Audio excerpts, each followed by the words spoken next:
Bismillahirrahmanirrahim. Wa ala ibadillah sholihin. Indah saling mendoakan.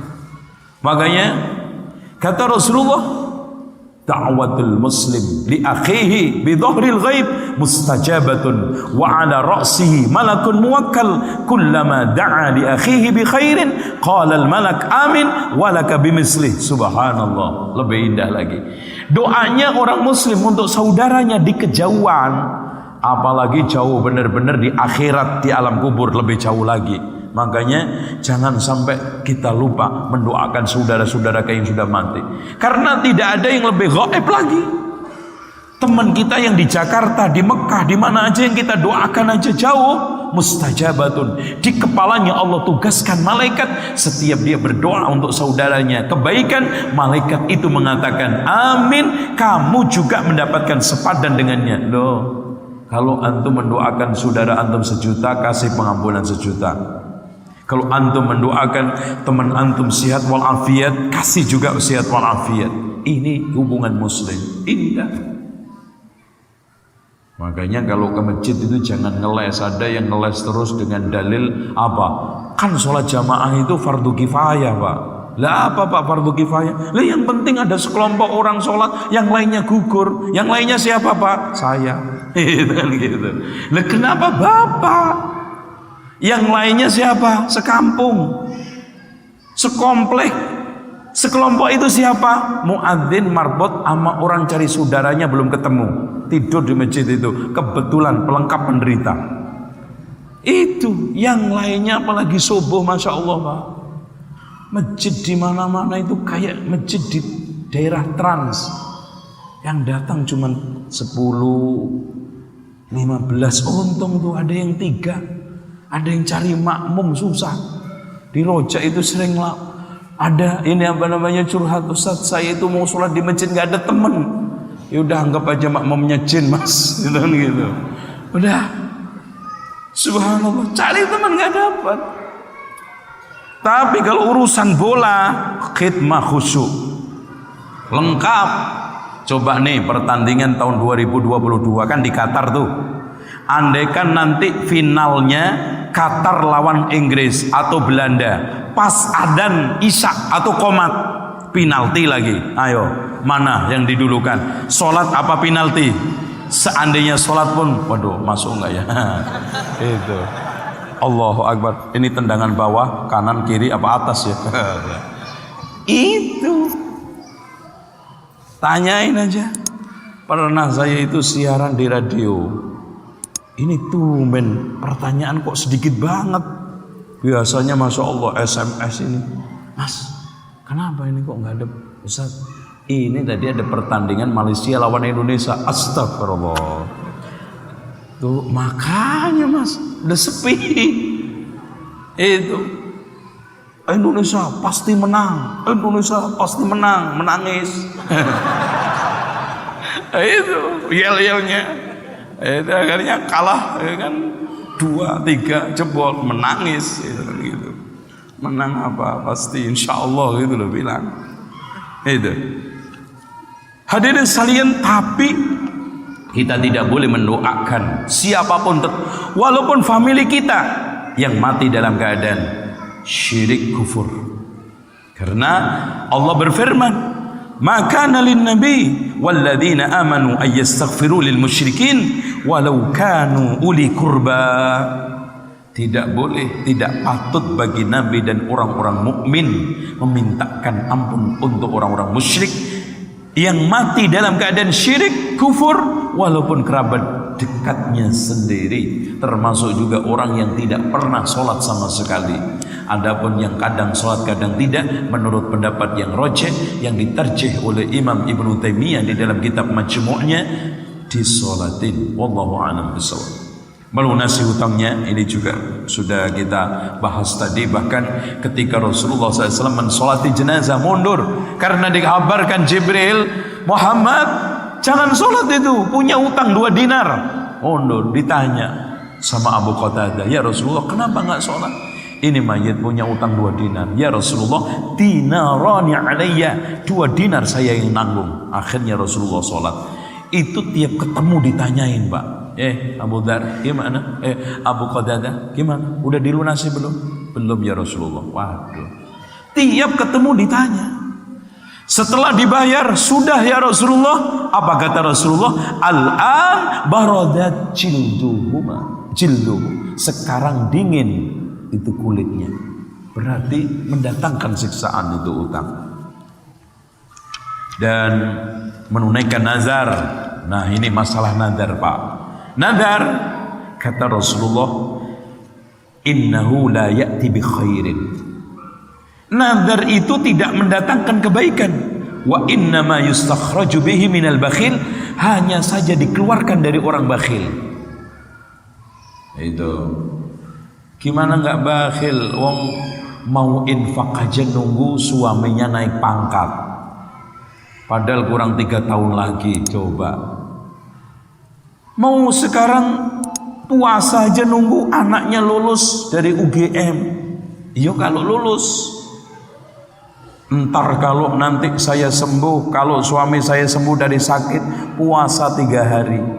Dan rata-rata kalau sudah hari hanya, nah dari itu males nunaikan.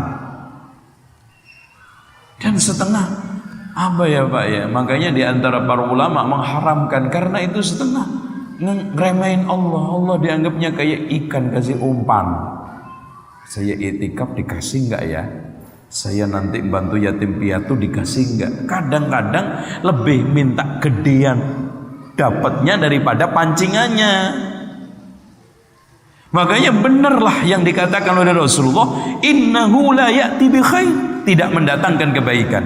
Wa innama yustakhraju bihi minal bakhil, itu hanya dikeluarkan dari orang bakhil. Tapi kalau sudah nadar harus ditunaikan. Makanya Allah mengatakan yufuna bin nadri wa yakhafuna yawman kana syarruhu mustatira wa yut'imuna at-ta'ama 'ala hubbihi miskinan wa yatiman wa asira.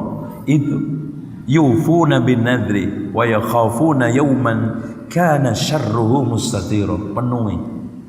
Kemudian nadar itu ada yang sifatnya ibadah, puasa, dan jangan sulit-sulit. Saya kalau sembuh sakit, saya akan iktikaf seminggu di Masjidil Aqsa. Repot tuh. Sehari aja udah diusir-usir, apalagi seminggu. Saya nanti kalau sudah begini akan umroh iktikaf 2 bulan di Masjid Nabawi. Repot. Ya. Nah, hadirin sekalian, kalau mayit sudah punya tanggungan itu harus dibayar. Makanya para ulama ketika mengarahkan hadis man mata wa alaihi siyam shoma anhu waliyuhu, siapa yang mati punya tanggungan puasa maka yang memuasai adalah ahli warisnya. Maksudnya saumul nadhar, karena nadhar itu utang. Utang itu harus dibayar. Adapun Ramadan maka itu gugur. Terus kemudian keempat, amal anak soleh. Sebentar.